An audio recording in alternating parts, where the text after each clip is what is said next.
রাধে রাধে। সকল ভক্তের শিরাতুল চরণে দণ্ডবৎ প্রণাম।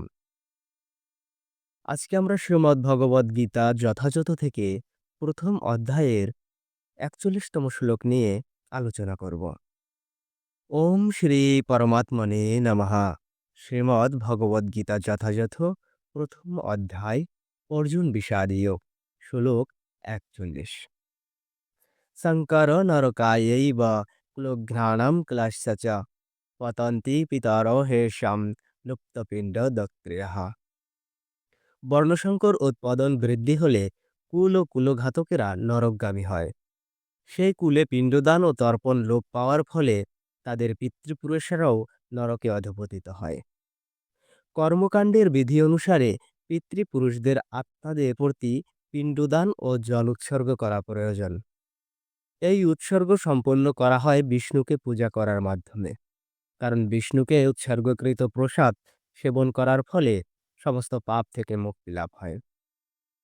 অনেক সময় পিতৃপুরুষদের বিভিন্ন পাপের ফল ভোগ করতে হয় এবং অনেক সময় তাদের কেউ কেউ জড় দেহ পর্যন্ত ধারণ করতে পারে না, সূক্ষ্মদেহে প্রেতাত্মা রূপে থাকতে বাধ্য হয়।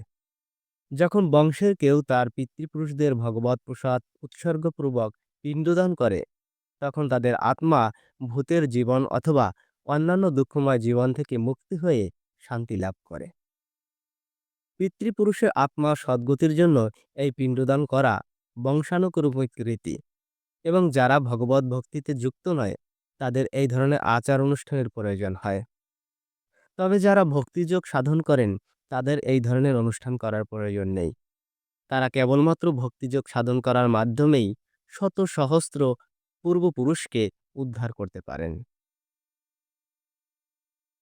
শ্রীমদ্ ভাগবতে বলা হয়েছে, যিনি সব রকম কর্তব্য পরিত্যাগ করে মুক্তি দানকারী মুকুন্দের চরণকমলে শরণ নিয়েছেন এবং ঐকান্তিকভাবে পন্থাটি অবলম্বন করেছেন, তার আর দেবদেবী, মুনি ঋষি, পরিবার পরিজন, মানব সমাজ বা পিতৃপুরুষদের প্রতি কোনো কর্তব্য থাকে না।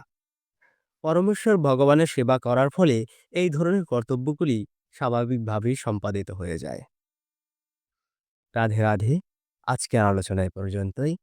সকলে ভালো থাকবেন, সুস্থ থাকবেন, প্রতিনিয়ত গীতা পাঠ করবেন। পরবর্তী ভিডিওতে আমরা পরবর্তী শ্লোক নিয়ে আলোচনা করব। জয় রাধে।